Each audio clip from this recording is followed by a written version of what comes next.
I've got a little scorecard here on Donald Trump's cabinet picks because that's another thing that broke the last week right after we recorded. Linda McMahon to be the administrator of, or the head of the Small Business Administration.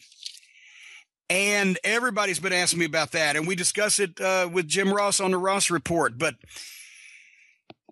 you know, Linda McMahon is like the Marilyn Munster of the McMahon family. She's the normal one, right? And I really don't have anything bad to say about Linda McMahon as a person or as a businesswoman. And we didn't work that closely. You know, me and Bruce and JR and Pat Patterson and you know, the agents and you know, even Shitstain. We were all on Vince. We were Vince's guys. We were over in the creative and the performance side, whereas Linda was always at the other end of the fourth floor. And, you know, she was on the business side, and she dealt with, of course, now they did hire, and it may not have been their fault because after the steroid trials and the scandals and everything they went through in the mid-90s, I think we've touched on it before, they hired those idiots from other businesses and other companies that had human resources. The lunatic woman, what was her name? Lisa Wolf, that had a crush on J.J. Dillon and made J.J. cringe and feel uncomfortable, was always hitting on him. Or that, oh my God, I can't even remember the guy's name, but they found out later on he had an alias. And the merchandising guy that they sent to prison for pilfering, I think Jim Bell, for double dipping on merchandising deals and taking kickbacks. So it wasn't their fault that they hired. They felt like they had to hire a lot of those people in the mid-90s to give them an air of respectability. It wasn't just all wrestling people. And then they found out that they treated the non-wrestling people better financially and with benefits and packages than the wrestling people. And then they found out that all the wrestling people were mostly loyal and all the non-wrestling people were either incompetent or fucking them all. I remember the one guy whose name I can't remember.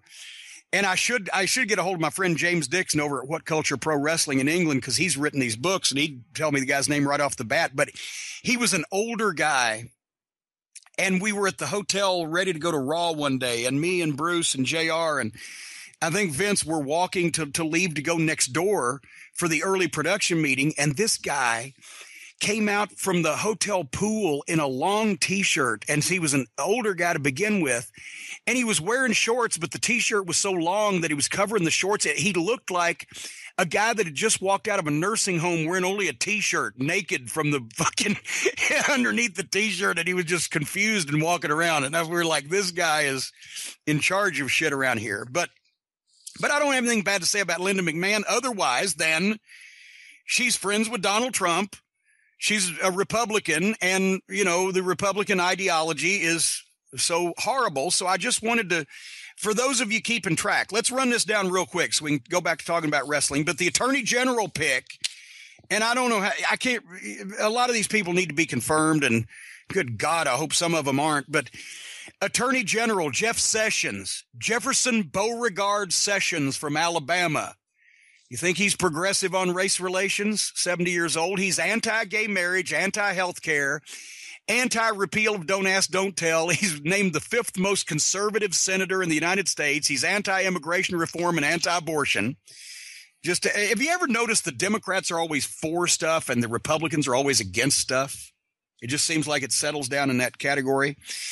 The education secretary, a woman named Betsy DeVos. She's a rich person. Secretary of Health and Human Services, Tom Price. He's anti-Obamacare, wants to privatize Social Security. So, folks, get it while you can. Spend it while you can get it, because you ain't going to have it long if they privatize Social Security. He's also anti-Planned Parenthood. Secretary of Transportation, Elaine Chao. That chinless, turtle-faced, nitwit Mitch McConnell from Kentucky's fucking rich wife. Anybody that would marry and or potentially have intercourse with Mitch McConnell is a reprehensible human being, just on the surface of it. Secretary of the Treasury, Stephen Mnuchin. He's a billionaire.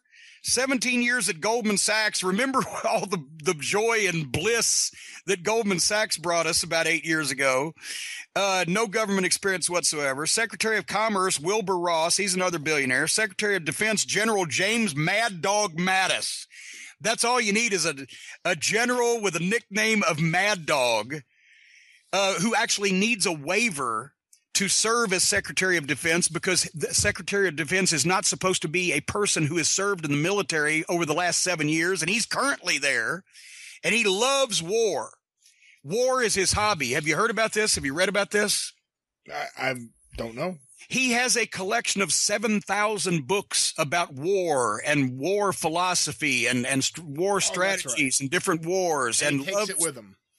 Yes, he takes with him he loves him some war. So that's going to be good. Secretary of Housing and Urban Development, Dr. Ben Carson. Not only has he never held elective office, but Donald Trump just got finished waging a campaign where he said that the guy couldn't even stay awake and he was obviously a mental incompetence. So he's going to be perfect for Housing and Urban Development. Secretary of the Department of Homeland Security, another general, John Kelly. Chief of Staff, of course, Reince Priebus, which if you take all the vowels out of his name, it spells RNCBS. RNCPRBS. After all the problems they had during the campaign, he figured, okay, I'll make some of the Republicans happy and I'll stick him in there. The ambassador to the UN, Nikki Haley.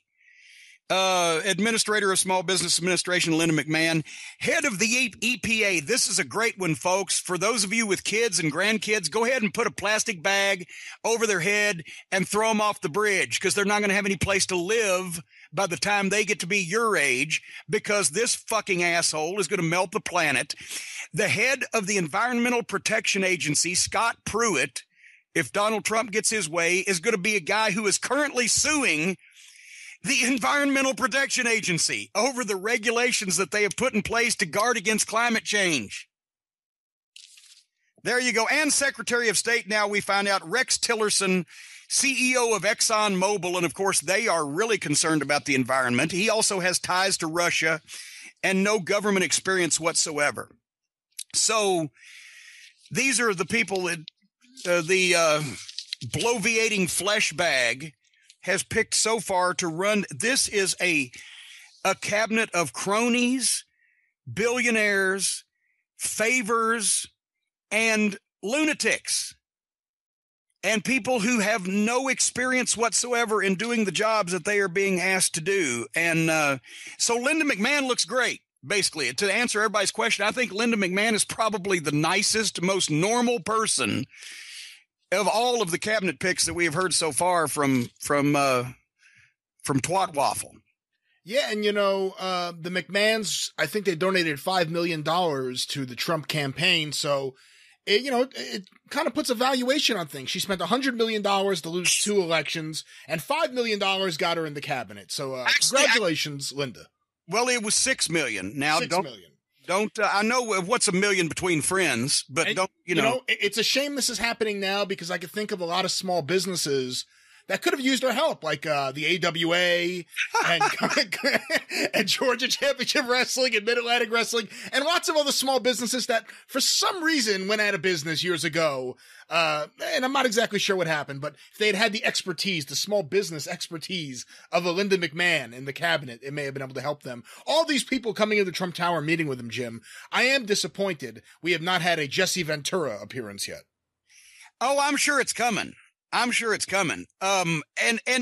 thing also with Linda, she has built the WWE into this global juggernaut. Once again, Linda McMahon is much smarter than I am when it comes to business matters.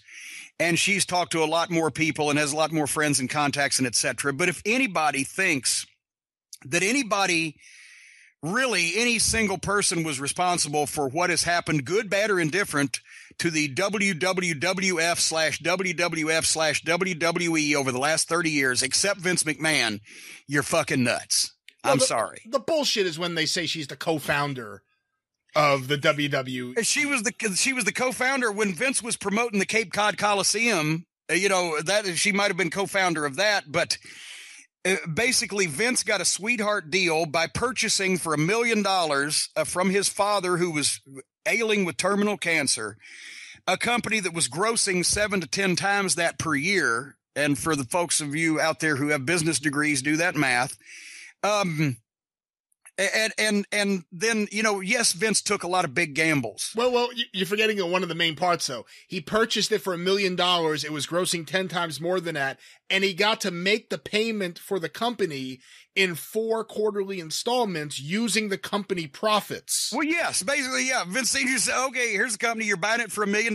Give me $250,000 every quarter for the next year. So every time that they would make $250,000, he'd turn around and give it to his father. He had none of his money whatsoever in it. Now, he did gamble everything on the first WrestleMania, and things would have been a lot different in wrestling and life in general if that hadn't panned out. And Vince does have the big balls to take these chances.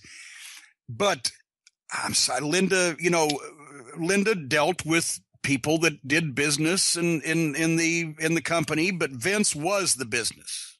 And I guess that's the way to.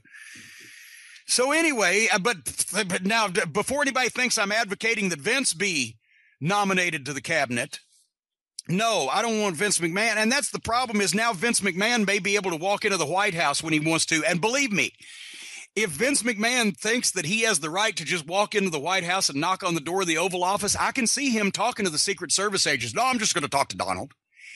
I've told the story before when we got rerouted on a commercial flight. It was supposed to go to LaGuardia, I believe, and instead they were sending us to Albany because of weather. He was knocking on the pilot's door, the cockpit door, demanding to speak to them to try to change their mind about where we were going to land, because he didn't want to fucking drive 3 hours from Albany to get back to work.